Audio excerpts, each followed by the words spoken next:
Okay, and let's share the screen because you guys need to have the screen so you can see. Dun, dun, dun. Okay, so today's topic, web apps, plugins, scripts, and APIs. We'll kind of bring a whole bunch of stuff together and we'll talk about things. And what we'll cover is all the stuff that's in the title there. So we all are familiar with the current model of YouTube, right? In the current model, your browser is the video player. Your browser application, which normally you would just use to pull web pages, somehow also plays videos, kind of magical.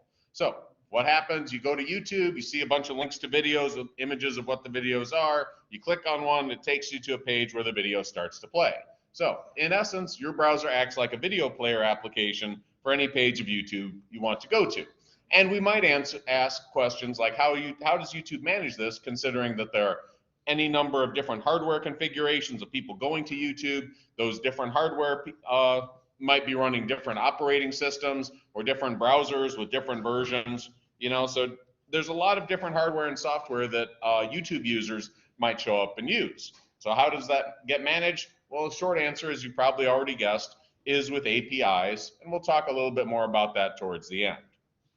Now, the old model, what YouTube once was, does anybody remember back when YouTube still used Flash Player? It wasn't that long ago. It's like 5, 6, 8 years ago, something like that. I'm not super clear on when they transitioned differently for different browsers anyway. If you were still using Internet Explorer, or you had a little window where it still used that. If you were using Edge, it happened a little later than if you used, say, Firefox. But anyway, all right. So the original model, YouTube sends you the video stream. That much is like it always was. But you needed some separate video player application like Flash Player to be able to actually watch it. Okay? It's not how it works anymore. Now YouTube videos are shown as native HTML web objects. Native in this case means it can be automatically processed as an HTML thing by the web browser, right? Which again, didn't used to be able to do. You don't need a separate video player anymore. So, big questions. How did this happen, right? It's a great mystery. What technologies were required? And perhaps most importantly of all, why did it happen? All right, well, let's find out. So first things first, what is a web app? Well, a web app is a client-server application, right? So you're a device, you contact some server and ask, hey, give me this video, right? And that's pretty much it. And the application runs within a browser. That's really the single standalone definition. A web app is an application that runs within your web browser, okay? But in practice, there's no good reason to make a web app unless you're going to implement it over the internet where users can come and find it, right? Otherwise, why specifically go to the trouble of customizing it for a browser? Also, typically these applications are going to run online, meaning you'll need continuous connection with the server, but they could potentially run offline. An example of that would be, say, Angry Birds. Anybody play Angry Birds when it was popular 10 years ago? Yeah, you guys know Angry Birds, yeah. So anyway, Angry Birds, if you want to play the next level, right, you got to click on the thing and say, give me the next level, and then your device downloads all the graphics that it needs to play that level. And if you wanted at that point, you could just disconnect from the internet and play over and over and over with that level, right? You don't need to constantly contact the server for every little thing you're doing in the game. And then if you got a good score or wanted to move on to the next level, you could reconnect to the internet and join back up, and that would be fine. Now, I used to do that back when Flash Player was still a thing. I used to demo that, but things are a little bit weird, and the machines, basically don't have Flash Player anymore, so I don't, but I used to do that demo. Anyway, web apps, practical implications of all this. Number one, since it's going to be on a website that can't really control what devices show up to use the app, it's going to have to expect different hardware, right? So desktops, tablets, smartphones, those different pieces of hardware might be using different operating systems, different browser software, right? So you got to be prepared for anything. Number two, again, since you got to be prepared for everything, right? Some person might show up with a high Alienware machine and be able to do like any graphics you got, and somebody else might show up on a crappy smartphone that's like 6 years old, right? So there's always the assumption that you're not going to necessarily have a lot of storage, not necessarily going to have a lot of computing power. These web apps are very often designed as thin apps, right? Meaning the work mostly happens on the server, for thin clients, meaning the clients are not necessarily very powerful. You wouldn't want to do a site like YouTube and have it be super graphically demanding, because why? Because then people might show up and not use it. What could happen, for example, if somebody uploads a video in like top quality 4K whatever, other devices can usually still watch it. They just might receive a downgraded video quality of it, because YouTube doesn't generally want to say, oh yeah, you can't see this video because your hardware isn't good enough. And finally, these kind of web apps should tolerate temporary disconnects without logging you out. So, for example, if you're on Facebook, consider that to be a web app, right? And something happens with your connection, right? You're walking by and suddenly there's a big crowd of people and they're eating up all the bandwidth doing whatever they do, and you can't do much on Facebook. You don't want to have your connection suddenly disconnect and have you have to log back in, because that sucks and people hate it, right? So all of these kind of web apps, they generally assume, yeah, there might be people using mobile devices, connections might be spotty. At the first short disconnect, we're not going to automatically log you out. Now, maybe if you've been disconnected for half an hour or an hour, sure, at that point, that's defensible to log you out, but it shouldn't be instantaneous from lack of connection. Okay, so that's web apps. If anyone would like to know more at any point, just give a shout or a wave or something. Okay, now some people wonder, what's the difference between a web app and a web page? Well, I'm glad you asked. The distinction is this: a web page is basically a container that contains content, and that content might also be an application. The web app is, yes, oh no, it's just an arm up for no reason. Okay, so, but yeah, they're not quite the same. So both are content displayed in browsers, but a web page or a website, well, a website contains one or more web pages, and a web page is basically the document container where the application code might be kept. So web page holds all the content, might not even be dynamic. For example, it might be like a Wikipedia page that's basically all just text and some static images, and there's no application as such running there. A web app is going to let the user do something, and it needs dynamic content, right? Basically, it has to be interactive. The user can do some things, and the web app is going to have to respond in some way. And a web page, finally, might contain one or more than one or no web applications at all, right? If you, for example, I'll advertise my own DougCorp site. This is the thing that I do for my web analytics class. I don't know if I've done it before. DougCorp.yolasite.com. I wrote a little early 80s quality video game called Slugfall that I was trying to teach my son to do JavaScript, but he wasn't that interested. Let me crank up, oh, the volume's good. All right, so you knock the slugs back. And I forget, I think that's a map of Kansas City or Tokyo or something down there. I forget which. But it is definitely one of those two, because it's not Chicago. You can't see the screen? Ah, bastards.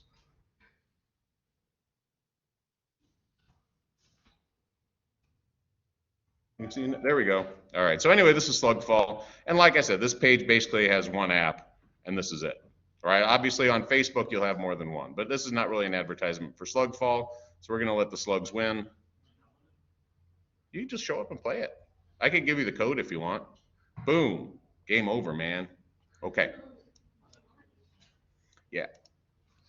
Anyway, and I teach JavaScript in 3.13, so it's sometimes useful for that. Okay, moving on. So for dynamic content, something, one of these things has to be true, right? The web application, obviously it has to exist somewhere, has to run somewhere. So it could either exist and run locally on your own machine, on the client machine, or it could exist remotely on some other machine that we'll call a server, right? That's where it either has to be your machine or something else, one of those two. Now, if it's running on a server, right, the server's going to take control of delivering you the content when you need it. But if it's running locally, there's two basic implementations as far as web browsers. Number one, there's the plugin. Plugin is the option. You download and install the application on your machine, then run it along with the browser. That's what a plugin is. It's a separate application that does some stuff that your browser can't. Or scripting. So a script is basically application code somehow embedded in the web page that allows things to happen when the user does something else, right? So that instructions in the page HTML that retrieve dynamic content as needed and respond to user actions, all that stuff, okay? So those are your two options. Either number one, a plugin, some kind of secondary application, or a script inherently built into the web page that then your browser is going to handle. Okay, now the first round of plugins was something called the applet, and we'll talk about that. So way back when, think circa 1990, browsers basically only supported static content. So pages could be text or they could contain images. Even if it was something like an animated GIF, all right, we're going to do one. Something like this. These were very popular once upon a time. So we'll do the Kiwi bird GIF. This is a good one. Find it here. There we go. Okay.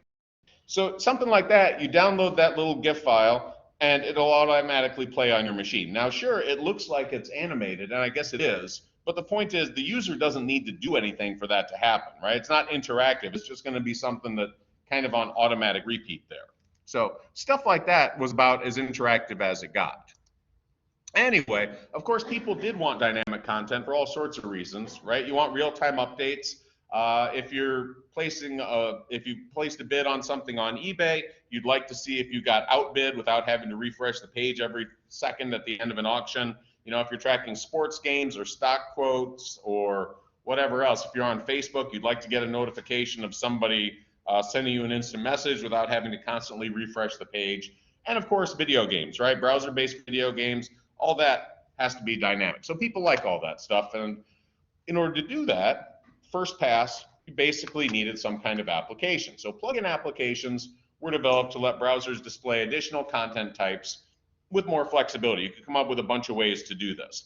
And around that same time, scripting languages were also catching on. So we'll talk about those in a little bit. But the biggest one early on was something called the applet. And the neat thing about applets was that they were written in Java. So Java is a programming language that's platform independent, meaning the source code, the human code that the humans understand, it can run on any machine. There's something called a Java virtual machine that you install when you install Java, and that allows the source code, whatever the source code instructions are, get translated to the specific hardware configuration of your machine, right? For example, for your graphics card memory locations. If you want to draw something on the screen, the source code doesn't need to know what graphics card you're using, but when you install Java, the Java virtual machine will know how to translate the standard graphics commands into your specific graphic card requirements. Okay, so the applets, they were a little Java application. When you downloaded the page, you'd also download the application code. The website owner would designate a box that the applet would run in, and boom, you had a little application on your page. Okay, and because Java is platform independent, can potentially run on any hardware, any operating system, any browser, whatever. So it was very nice in the early days of the internet to solve that problem of how do we manage different types of users. Problems with Java: number one, weak aesthetics. The graphics weren't great. Now, talk more about that in a minute, but for now, push the I believe button. Graphics weren't great, and they had some security vulnerabilities.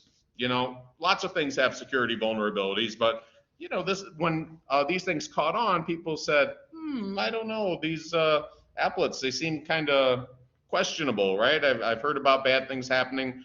Various people experience bad things happening. So next generation was these other plugins like Flash Player and Microsoft Silverlight, Apple QuickTime, some of them you might know from way back.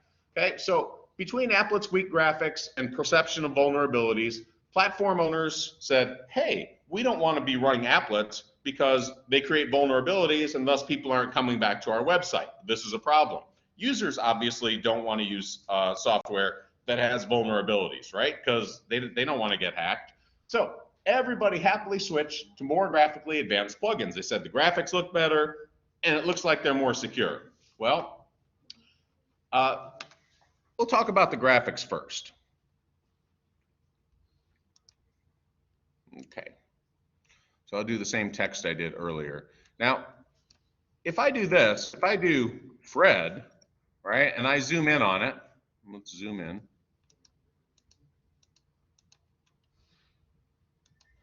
If you look closely, you can see that on the left side of some of these letters, there is a little bit of light brown, like on the left side of the F and the R and the E and the D. If you look very closely, that haze there is actually some very light brown on the pixels. If you look on the right side of these, you'll generally notice some blue. And the point of that, this is what's called fractional pixels. It figures out, oh yeah, there should be a little bit of something on this side and a little bit of something on that side. And when you zoom in and you look at it far away, it's a pretty good representation of the original thing, right? It appears much smoother. Now, if we do this with ordinary text, okay, so I'm going to do this here.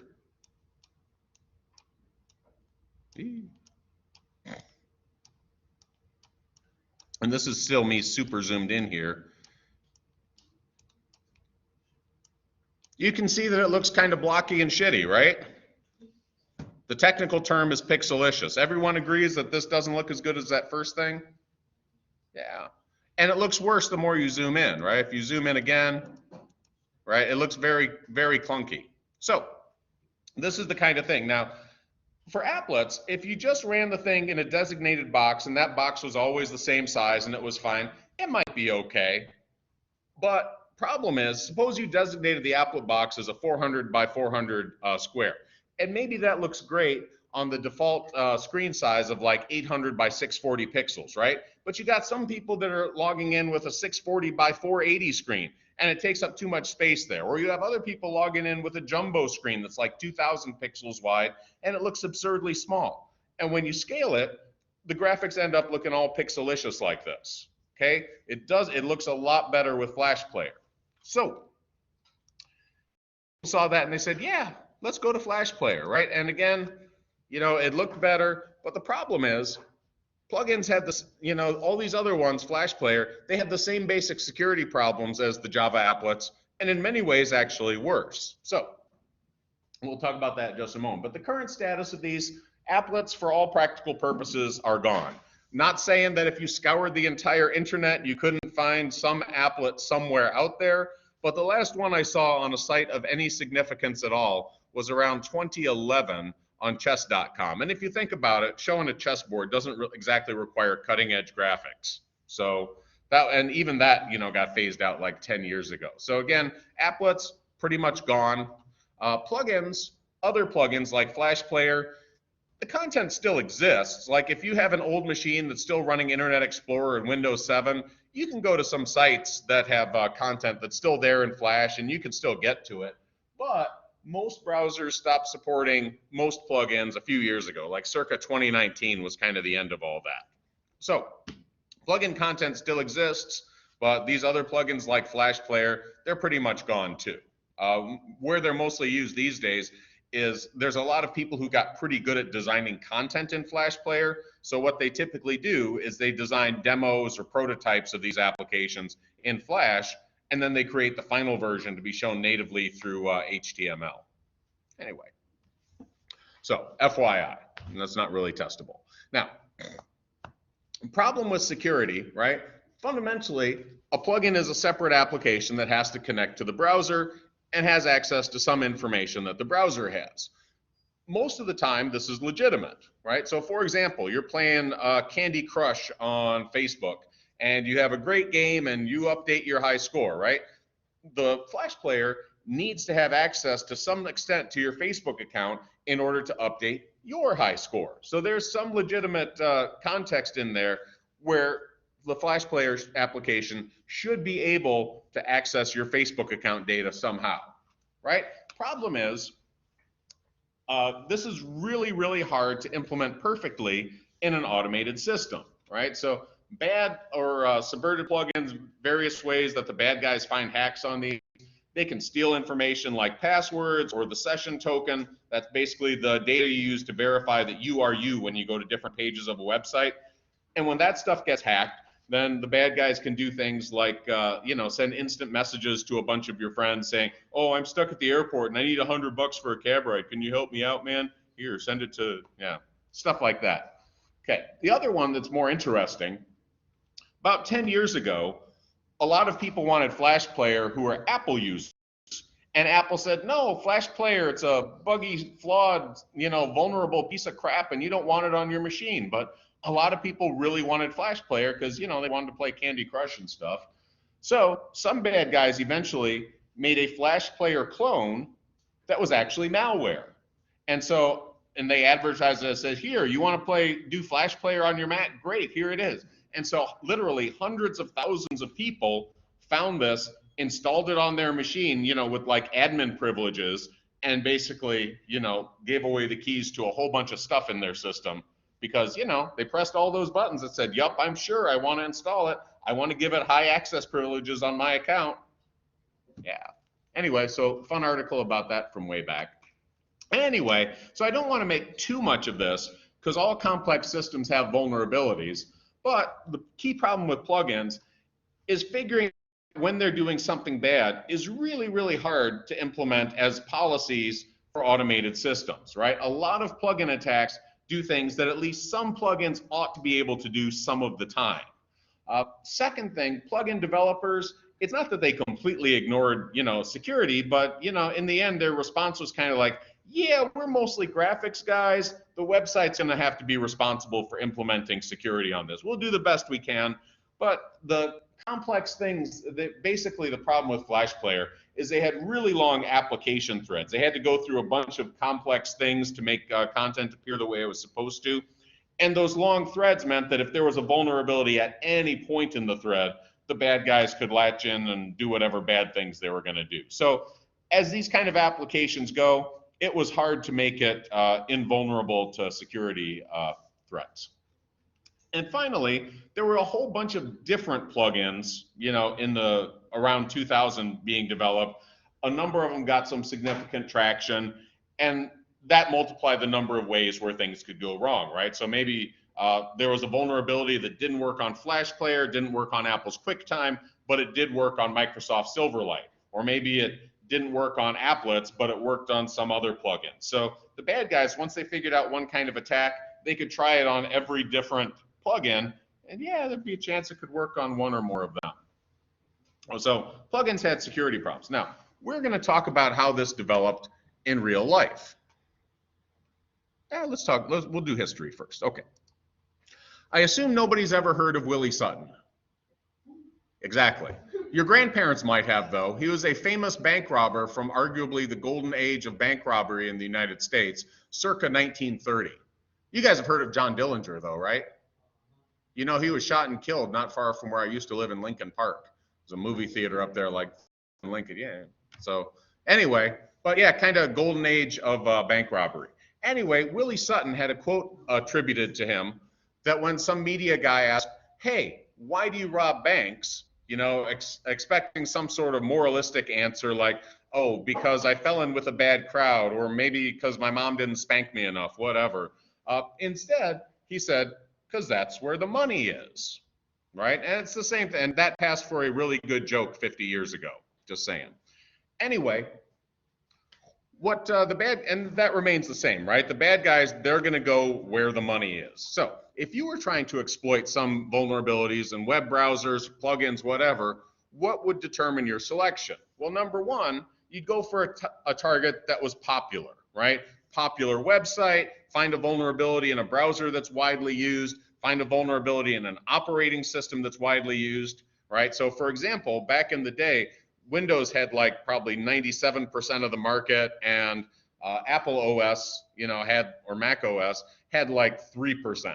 And so pretty much all the bad guys were designing, viruses and various malware against Windows machines because it just wasn't worth the hassle to design it for Apple machines. Now, if you talk to some CS people, there's a good chance they'll tell you that also Apple code was written a lot better than Microsoft code. Microsoft code was, packed with vulnerabilities. That's probably true, but I'm not the guy to independently verify it. That's not my area of knowledge. But I'll take their word for it. That's certainly a factor. But there have been viruses and malware created for Apple machines too. Other things, right? Obviously, you're going to get a lot more mileage out of finding a hack on Facebook than you are some blog that like 10 people visit every week, right? Not much point hacking that. Second thing, information value. Some information is inherently much more valuable than others. For example, if you can hack someone's Facebook account and send out a bunch of instant messages asking people for money, yeah, you might get some money off of that, right? Probably not much, but you might get some. So there's something there. But if you're able to hack an actual banking system, right, and figure out some way to wire yourself tens of thousands of dollars from somebody's account, obviously that's going to be a lot better for you. So some information is more valuable than others. Likewise, if you can hack some database full of credit card or other account information so that you can crank out fake credit cards and allow people to buy stuff either in person or online, those are all good things too, right? Finally, timing. Basically what we mean there is the likelihood of an attack being successful. The newer the attack is, the less likely it is that a patch will exist for it and that users will have actually bothered to install the patch. Okay, the longer you wait, the the fewer targets you're going to hit. So, as a general description of the attack value, basically it rolls down to how much money you can expect to get. And how much money you can expect to get is the number of machines times the probability of success, reading how many machines you're actually going to succeed against, times the number of dollars per success, right? That's how much money you're going to get. So any of those, if there are more machines because something is popular, if probability of success is greater because the attack is newer, more creative, whatever, and then the information is more valuable, all those factors are going to drive, bad guys looking at you. And again, regardless of the actual vulnerability prevalence, rational attackers are always going to focus on high value attacks. They're going to try to, figure out the most kind of money they can make. And it might be from an attack that doesn't succeed very often, but like phishing, they can send out millions of attacks cheaply, or it might be an attack with a very high probability of success, but the information value's, kind of low, whatever. However it works out, they're going to, they're mostly not, guys with grudges. They're mostly guys that just want to get the money. Now, applied to actual history, let's draw a slide for this. Okay. Oh, I got to clear this because I'm zoomed in too much. Okay, how it actually worked in the real world was this. So we're going to draw a marker here for the year 2000 and another one for the year 2010 and another one for the year 2020 over here. Okay, now Applets became popular a little before 2000, and I don't know, they peaked somewhere around here and they fell off. What happened? Applets got popular, perceived as dangerous, right? Vulnerable, lost share. Okay, people stopped using them. What took over from that? Of course, plugins, right? So plugins, better graphics. I mean, there's really no question that plugins had definitely much superior graphics to Applets. But on top of that, perception of safety, right? As it turned out, not really safe. There were actually many more vulnerabilities found in, say, Flash Player than there ever were for Applets. But the problem was, in 2005, when they started to get popular, people had not yet experienced those vulnerabilities, right? In like 2004, 2005, a lot of people had experienced or knew people who had experienced, some kind of vulnerability in regard to Applets, and they're like, ooh, Java Applets, I don't know. But Flash Player, they were kind of new. The bad guys hadn't spent a lot of time figuring out attacks on those. And, there was still this kind of competition going on to see which one would be the big one that was worth going after. So a lot of people hadn't experienced those attacks, and the attacks, hadn't been super developed yet. So again, perception of safety. But eventually, what happened? They became perceived as not safe, and circa, back down to about nothing there, right? Perception no longer seen as safe and thus abandoned. People stopped using them, okay? That's basically what happened as far as that. The bad guys went after what was there. Early on, that was Applets. Once Applets started to fade and plugins got a lot more popular, the bad guys went after that. Once plugins started to fade, well, the bad guys couldn't attack that anymore. Phishing became a big thing, kind of for the same reason. So anyway, any technology that's used across a lot of platforms is going to be enticing, right? So we talked about popularity. So Java Applets, because Java can run on any machine, if you find a hack on an applet, you can hit any machine that's using it.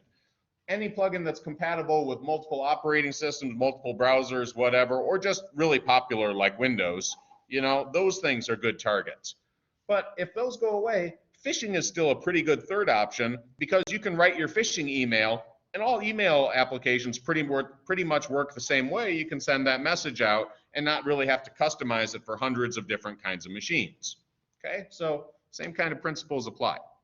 Now, the alternative is scripting. So for scripting, what you do, you write a small program, application code embedded in the web page, and that pulls the data. Okay, so you have a little bit of application code in your web page, and it can send out a request to the server to get every new frame of the video. Scripting, although they certainly have vulnerabilities, there's a number of attacks around JavaScript and other things, but fewer than plugins. Reason is, you're not installing a separate application and giving it access to potentially separate data, sensitive data. So a video, for example, is only going to display image frames or audio segments, and when the browser receives each cluster of frames, it can look at it and say, either this is a frame and I can display it properly for this application, or it's going to say, this is not a frame for a video and it's just garbage and I'm going to ignore it. So it's really hard to get past that kind of standardized input filter that is built into the process. Okay, two kinds of scripting. One is client-side. In client-side scripting, the script code runs on your machine. JavaScript that you will or have done this week is a client-side scripting language. So you write some code and it runs on the browser locally on your machine. Okay, so whenever the page is loaded and the script can potentially run. Characteristics of scripting, client-side scripting, number one, tends to be relatively short and simple programs, right? This is not going to be those games that you have a 200 meg or 200 gig install. Okay, they might use some scripting at some point, but generally they're not going to run in a browser. Number two, website owners like client-side scripting because most of the work happens on the client machine. That saves a lot of trouble. So for example, if you're doing Angry Birds, you don't want every millisecond in the game that the user might do something to have a ping back and forth with the server to get you an updated graphics screen like as you're pulling back the slingshot to launch the bird.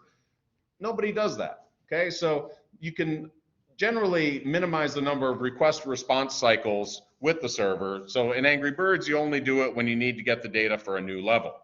And therefore, it doesn't generate much traffic on the server side, right? Just intermittent, occasional traffic, like if somebody needs some particular data, but most of the work is going to happen on the client machine, or at least most of the work that needs to happen fast. Server-side scripting is the alternative, and server-side scripting means that the script actually runs on the server. Classic example of that is PHP. PHP is some code that runs to create HTML content before the page is delivered to the client. So for example, you go to Yahoo Finance, you ask for some batch of historical stock quotes. What's going to happen is that there's a PHP script there in Yahoo because they don't keep track, they don't have these pages ready and pre-made for random historical stock quote requests. They're going to launch this PHP script. It's going to read some data from a database. It's going to receive it, process it, turn it into an HTML format of a table with headers and the different records and all the data that goes in them. And then you'll receive that final version of the page. So in the end, the user, the client, only sees the final HTML, not any PHP code itself. So key characteristics of server-side scripting. Number one, the script code is hidden, right? The end users don't see it. Kind of makes it hard for the bad guys to figure out what's going on, right? They don't know the name of the database or how to format the data request, things like that. Number two, because all the work is happening on the server side where those machines can be closely connected to each other, right? Scripts load faster, they can be more complex. You can do more stuff if it doesn't all have to happen on the client machine. And finally, it's much easier to securely integrate with back-end databases. Why? Because you're not letting the client directly connect to the database and have to verify their identity for every particular access, right? You could say, well, yeah, this server is already, has a dedicated wired connection with this database. Of course they're going to have access, right? Known and trusted machines. So server-side scripting, again, what it's used for, creating HTML content prior to delivering the page to the users.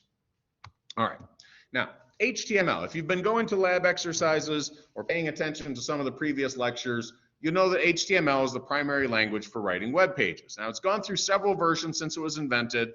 It was first invented as a sort of an internal utility tool for some researchers in the late 80s, but by 1994 or so, it was, ready for public use. The current version is HTML5. It's written just like that, no space, released in 2014. And the prior version to that was 4.0, released in the late 90s. Now, you can still find pages out there that are written in 4.0 if they don't need some of the advanced graphical features of HTML5. Big reason for HTML5 is providing new functions that made plugins largely unnecessary. So again, primarily better graphics. Active content. Okay, so when you have some active content on your page, the web page is going to reserve a component space for the application to run, right? Like when I did Slugfall, there was a little box where the application ran. If you're doing anything, you're going to specify what part of the page the application is going to run in. For HTML 4.0 and earlier, you had one option, which was an inline frame. You'd basically designate some box on your screen to pull data from some other site. And you see this all the time. For example, if there's a blog article and there's a little button down at the bottom and it says, you can like it on Facebook, share it on Facebook, that blog owner has given Facebook the ability to connect to that site. So if somebody clicks on that, it actually goes to their Facebook account and does it, right? That's what an inline frame is. The other option is you have some local plugin application that, somehow handles the data, right? Loads, processes, displays it. With HTML5, you have, there shouldn't be a space there. How does these things even happen? I don't know. Okay, with HTML5, the above options are still possible, but the HTML language specification also includes mechanisms for acting as a plugin for active content. Okay, so basically like on YouTube, the browser can act as a video player, right? You don't need some separate application to do that. And any video data in standard format can be correctly processed and displayed by the browser itself. All right, so let's talk about interfacing. I know we've talked about it before, but it's an important concept and it's worth repeating. So suppose you have two applications that need to communicate with each other, right? So like YouTube's video application and your web browser.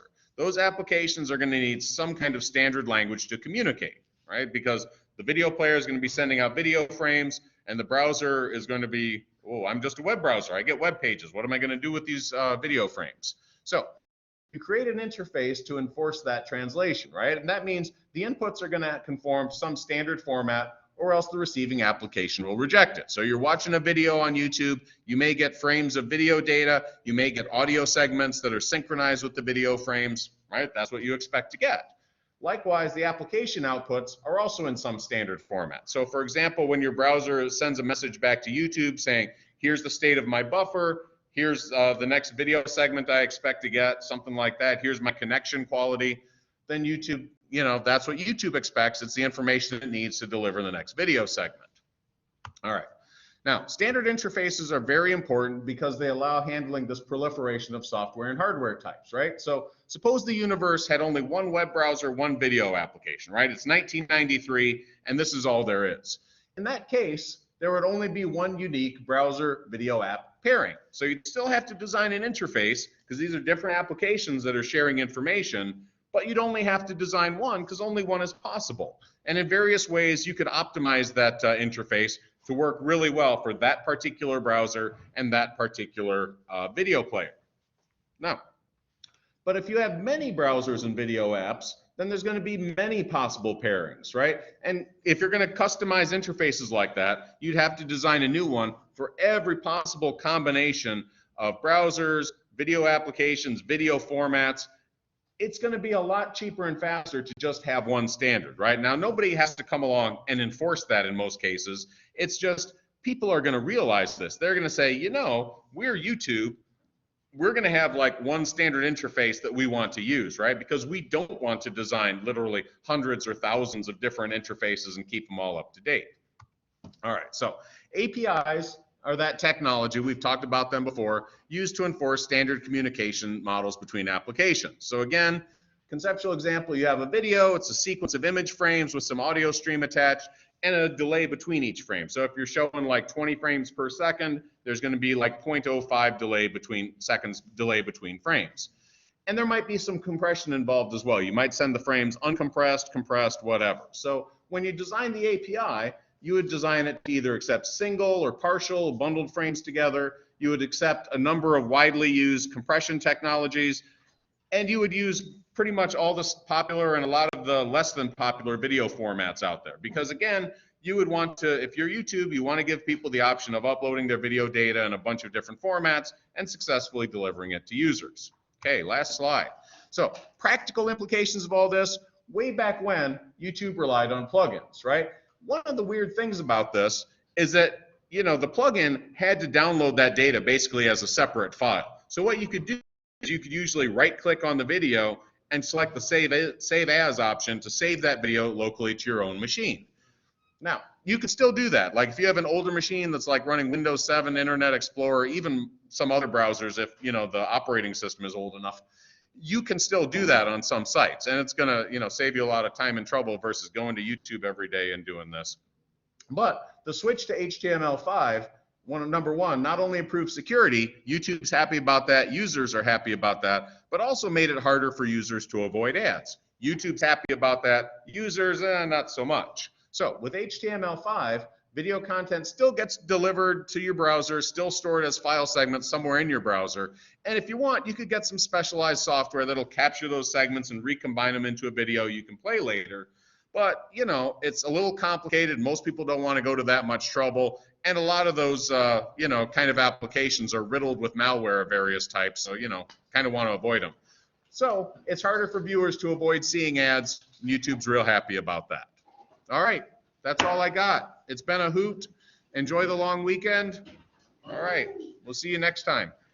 I'm gonna fix a couple typos in here.